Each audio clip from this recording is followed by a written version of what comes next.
샬롬 할렐루야. 히브리서 11장 6절. 믿음이 없이는 하나님을 기쁘시게 하지 못하나니 하나님께 나아가는 자는 반드시 그가 계신 것과 또한 그가 자기를 찾는 자들에게 상 주시는 이심을 믿어야 할지니라. 아멘. 야고보서 1장 6절. 오직 믿음으로 구하고 조금도 의심하지 말라. 의심하는 자는 마치 바람에 밀려 요동하는 바다 물결 같으니. 아멘. 마태복음 17장 24에서 27절입니다. 가버나움에 이르니 반세겔 받는 자들이 베드로에게 나와 이르되 너의 선생은 반세겔을 내지 아니하느냐. 이르되 내신다 하고 집에 들어가니 예수께서 먼저 이르시되 시몬아 네 생각은 어떠하냐. 세상 임금들이 누구에게 관세와 국세를 받느냐. 자기 아들에게냐 타인에게냐. 베드로가 이르되 타인에게니이다.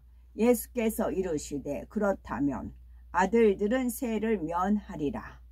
그러나 우리가 그들이 실족하지 않게 하기 위하여 네가 바다에 가서 낚시를 던져 먼저 오르는 고기를 가져 입을 열면 돈 한 세겔을 얻을 것이니 가져다가 나와 너를 위하여 주라 하시니라. 아멘. 제목은 하나님을 기쁘시게 하는 믿음입니다. 하나님께서는 우리가 믿음으로 구할 때 응답하시며 믿음으로 행한 모든 것에 하늘의 상급으로 갚아주십니다. 믿음이 응답과 축복의 척도가 되기 때문에 얼마나 많은 일을 하는가 보다는 얼마나 참된 믿음으로 하는가가 더 중요하지요. 똑같이 하나님의 일을 한다 해도 단지 자기 열심과 성실로서 하는 마음과 믿음을 가지고 중심에서 기뻐하고 감사하며 하는 사람은 그 열매가 다릅니다. 같은 충성을 해도 얼마나 하나님을 기쁘시게 하는 믿음으로 했느냐에 따라 하늘의 상급이 다르며 이 땅에서 받는 응답과 축복도 다르지요. 예수님의 수제자 베드로, 반석이라는 뜻의 베드로는 예수님에게 시몬에게 주신 이름입니다. 그는 본래 야고보, 요한과 함께 갈릴리 바다에서 고기를 잡는 어부였지요. 그가 예수님의 제자가 되기 전의 일입니다. 누가복음 5장을 보면 밤새 수고하였지만 아무것도 잡지 못한 베드로에게 예수님께서 깊은 데로 가서 그물을 내려 고기를 잡으라 말씀하셨지요.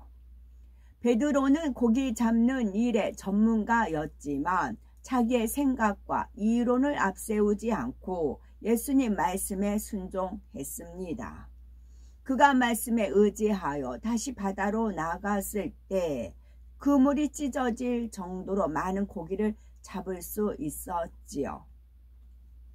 마태복음 17장 24에서 27절에도 그가 예수님 말씀에 무조건 순종하는 모습이 나옵니다. 사람들이 하나님의 아들이신 예수님께 성전세를 받으려고 했지요. 예수님은 화평을 위해 베드로에게 네가 바다에 가서 낚시를 던져 먼저 오르는 고기를 가져 입을 열면 돈 한 세겔을 얻을 것이니 가져다가 나와 너를 위하여 주라 말씀하셨습니다. 베드로는 그대로 순종했지요. 그가 자신의 경험과 생각을 동원했다면 그 말씀에 순종하지 못하고 순종에 따른 축복을 체험할 수도 없었을 것입니다. 예수님께서는 믿음으로 이루어야 할 일에는 꼭 베드로를 보내셨습니다. 마태복음 21장 1절에서 3절을 보면 예수님께서 맞은편 마을로 가서 매어 있는 나귀와 나귀 새끼를 끌고 오라 명하시지요. 그는 그때에도 아무 이의를 달지 않고 온전히 순종하였습니다. 예수님을 경외하고 사랑하며 그 능력을 믿었기 때문이지요. 이처럼 베드로는 늘 순종하는 자세였기에 예수님께서 물 위를 걸어오실 때에 잠시나마 물 위를 걷기도 하였습니다. 그가 육신의 생각을 동원하지 않고 순종하니 하나님께서는 위로부터 믿어지는 영적인 믿음을 주셨지요. 예수님께서 십자가 죽음을 앞두고 모든 제자들이 자기를 버릴 것이라고 말씀하셨을 때 베드로는 다 버릴지라도 나는 그렇지 않겠나이다 라고 대답을 했습니다. 그러나 예수님께서는 오늘 닭 울기 전에 네가 3번 나를 부인하리라 모른다고 부인하리라 말씀하셨지요.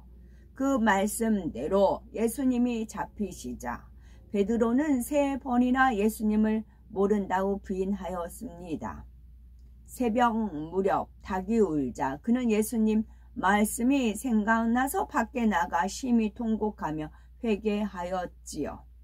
그 후에 갈릴리 바닷가로 돌아간 베드로에게 부활하신 주님께서 찾아오셨습니다. 주님은 베드로의 실수와 허물을 기억지 않고 그에게 많은 영혼을 구원할 귀한 사명을 주셨지요. 오순절 마가의 다락방에서 성령을 받은 베드로는 3,000명이나 회개시키는 힘이 있는 설교를 하였습니다. 안진뱅이에게 나사렛 예수 그리스도의 이름으로 걸으라 하며 오른손을 잡아 일으키니 걷고 뛰는 놀라운 역사가 나타났지요. 그는 큰 권능으로 하나님이 살아 계심을 나타내고 하나님의 나라를 확장해 갔습니다. 베드로는 핍박 속에서도 요한과 함께 복음을 전하다가 3번이나 투옥되었으며 결국 십자가에 거꾸로 달려 순교하였습니다. 성격이 급하고 실수가 많았던 시몬 베드로가 예수님의 수제자로 초대교회의 용기 있는 지도자로 변화된 것은 진실한 회개와 순종의 행함과 하나님을 기쁘시게 하는 믿음이 있었기 때문입니다. 그러면 우리는 예수님의 수제자 베드로처럼 성령을 받고 권능을 받아 하나님의 일을 크게 이루며 열매를 맺으려면 어떤 믿음을 가져야 할까요? 여기서 베드로 핍박 속에서 계속 베드로 이제 읽었잖아요. 그랬더니 그냥 영으로 베드로가 이렇게 인사하는 거 있잖아요. 그 모습이 연상시켜 주셔서 또 말씀을 했으면 했어서 이렇게 본인 이름을 읽고 영광으로 여기시는다고 전달해 달라는 겁니다. 하나님의 일을 크게 이루며 열매를 맺으려면 어떤 믿음을 가져야 할까요? 그것은 변개함이 없는 믿음입니다.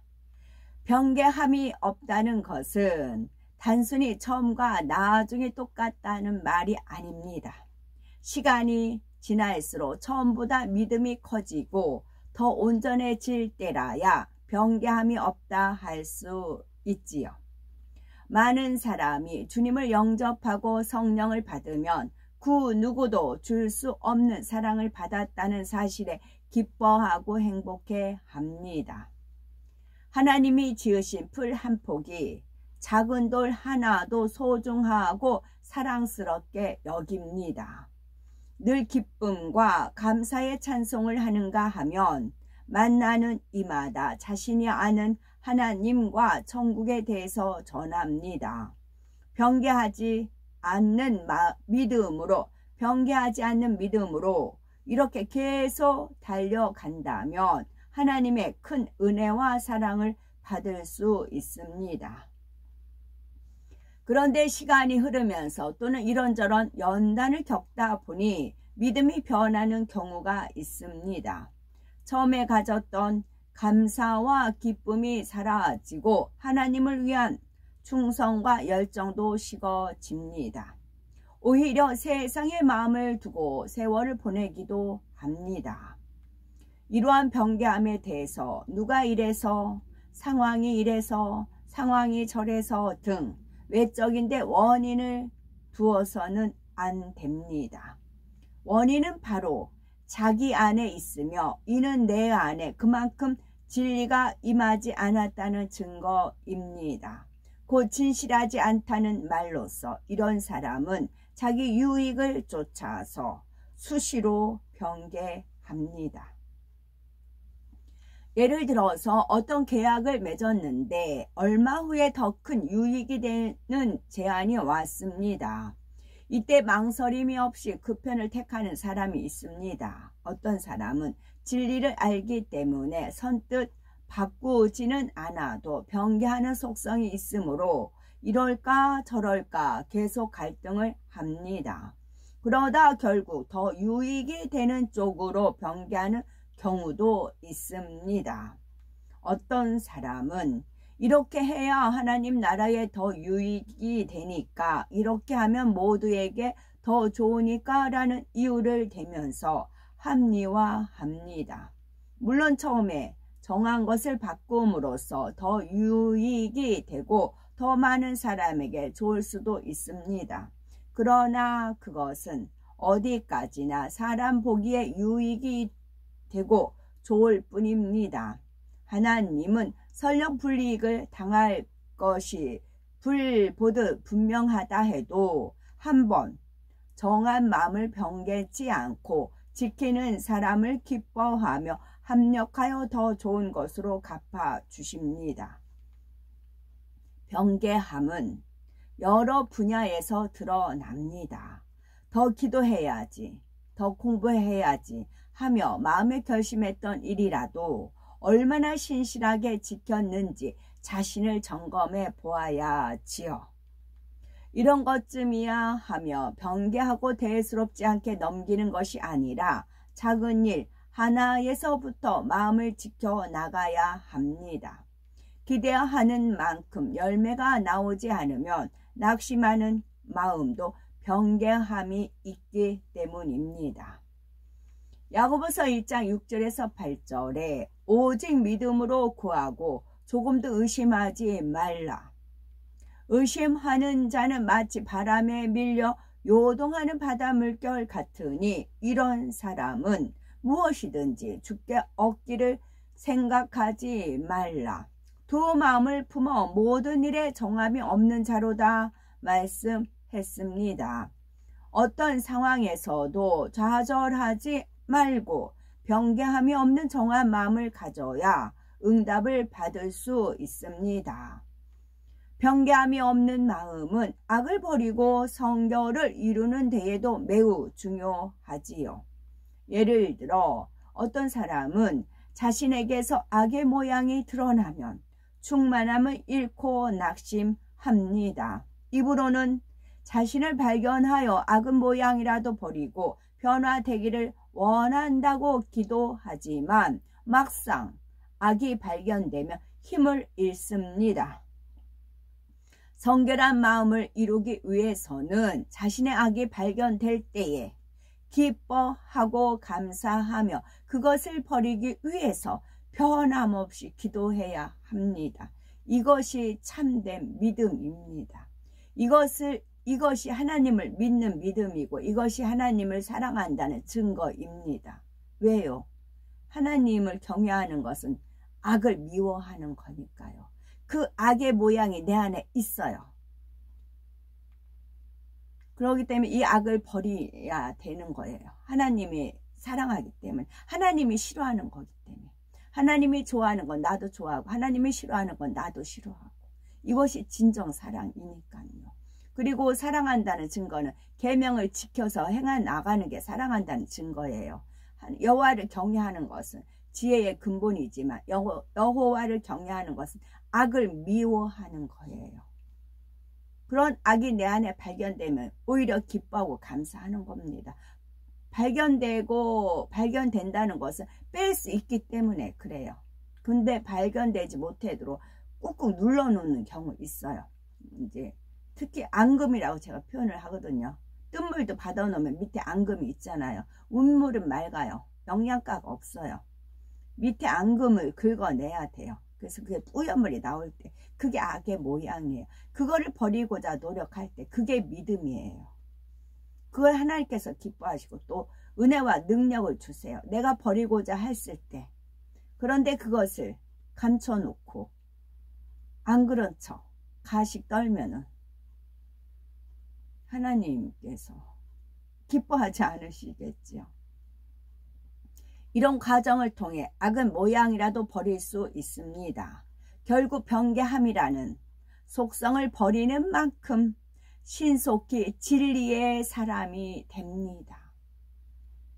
이거 아주 중요해요. 나도 진리의 사람이 되고 싶습니다. 그러려면 변개함이라는 속성을 버려야 진리의 사람이 될 수가 있습니다. 변개함이라는 속성을 버리는 만큼 변개함이라는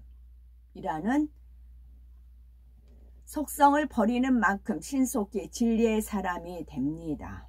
그래서 저 같은 경우도 어떤 상황이 있으면 제가 이제 못 지킬 수도 있잖아요. 그러니까 입을 내뱉게끔 하세요. 이제 주변 사람한테 내가 이렇게 해야 되겠다고 말을 내뱉게끔 하세요. 그러면 나중에 상황이 있게 돼서 주님 저 그거 하기 막 그래. 그럼 너 약속했잖아. 맞다 나 약속했지. 약속 지켜야지 해서 이제 행하는 경우가 있어요.